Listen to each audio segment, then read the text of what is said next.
नमस्कार चयन साथियों, एक बार फिर से आप सबका बहुत बहुत स्वागत है। आज हम बात करेंगे एक दर्जन में 12 यूनिट क्यों होती है। जैसे हम लोग मार्केट से केला खरीदते हैं तो कहते हैं एक दर्जन दे दीजिए, 2 दर्जन दे दीजिए। तो एक दर्जन में ये 12 ही क्यों होता है? 14 क्यों नहीं होता, 20 क्यों नहीं होता, या फिर 10 क्यों नहीं होता? इसी तरह से बहुत सारी वस्तुएं ऐसी हैं जो डजन में खरीदी जाती हैं।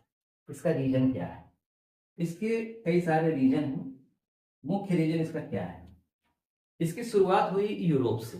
जो डजन शब्द है, मैं अगर बात करूं डजन की, DOZEN, डजन, इसको हम लोग हिंदी में क्या बोलते हैं? दर्जन बराबर 12। केला खरीद रहे हैं तो केला, अंडे खरीद रहे हैं तो अंडे, जो भी दर्जन में खरीदते हैं। तो ये जो डजन शब्द है, ये दरअसल लैटिन भाषा का वर्ड है।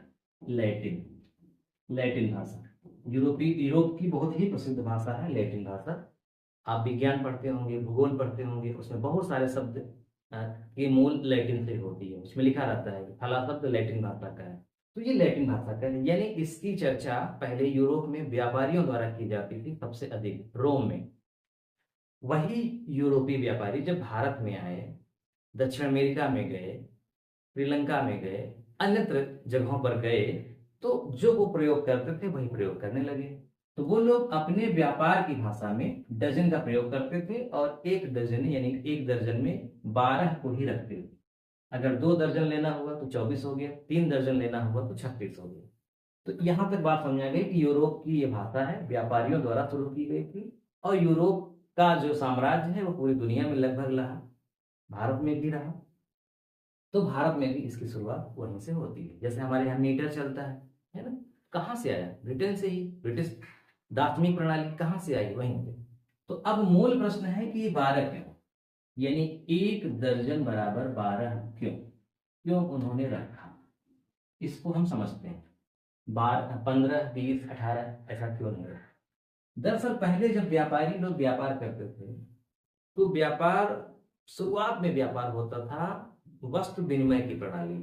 जैसे किसी, जैसे मान लीजिए यहाँ एक व्यापार है, मतलब यहाँ बाजार है, यहाँ मंडी है, बाजार है। अब यहाँ पर कुछ लोग गए इधर से, और यहाँ पर कुछ लोग गए इधर से। इस आदमी के पास मान लीजिए क्या है?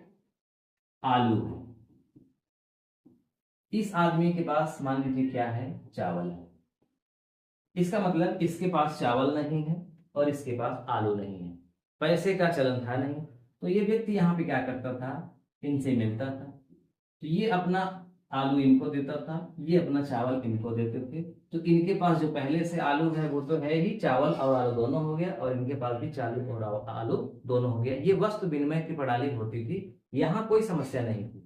बाद में जब ये देखा गया कि जैसे मुद्रा का चलन हो गया, अब उसमें एक हिस्सेदारी में कई लोग हैं, 2 लोग हैं, 3 लोग हैं, 4 लोग हैं, तो उसमें बंटवारा में समस्या न आए। जैसे मान लीजिए एक व्यापार है, उसमें 2 पार्टनर हैं, तो जो ये 12 शब्द है, अंक है 12, ये 2 से विभाजित हो जाता है।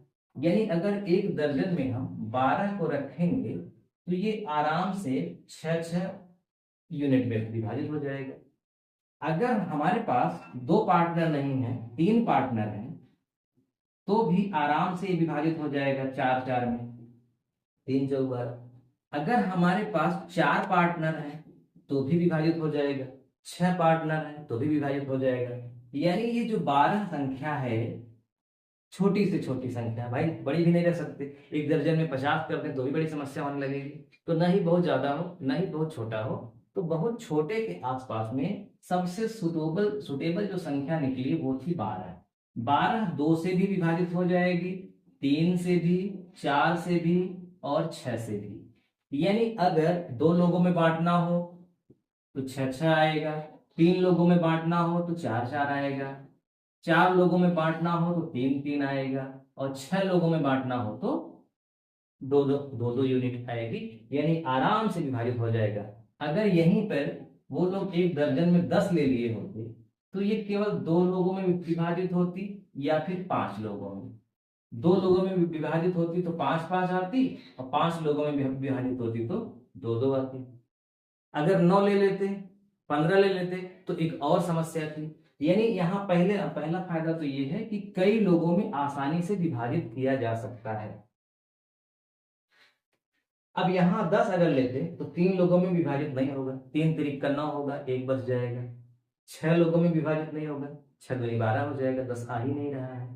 तो यहाँ पर यह समस्या कि बराबर बराबर कई लोगों में बांटा जा सकता है, मतलब ये समस्या का समाधान हो गया। दूसरा, अगर कोई पैकिंग करनी है, मान लीजिए कि एक अंडा ही, मान लीजिए अंडे की ही पैकिंग करनी है और हमारे पास मान लीजिए 12 अंडे हैं, यानी 1 दर्जन किसी ने ऑर्डर दिया 12 अंडे।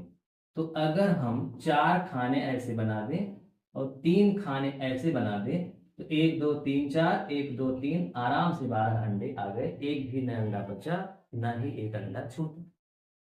अगर हमारे पास 24 अंडे हो गए तो भी इसी का जस्ट डबल कर दीजिए, है ना, आराम से आ जाएंगे। अगर हम मान लीजिए 9 अंडे रखते, यानी 1 दर्जन में 9 करते, आ तो तभी जाता, लेकिन 9 बहुत संख्याओं से विभाजित नहीं होता, है ना। अगर हम मान लीजिए कि 8 अगर रखते तो 2 से भी विभाजित होगा, 4 से भी विभाजित होगा, लेकिन 12 एक ऐसी संख्या है जो सबसे ज्यादा संख्याओं से विभाजित होती है। अगर हम मान लीजिए 10 रखते तो आप यहाँ पे देखिए ध्यान से, अगर हम 1 2 3 1 2 3 बनाए, 9 तो आराम से आ गया, लेकिन अगर 10 है तो 1 बच गया। इसी तरह से 11 है तो 2 बच गया।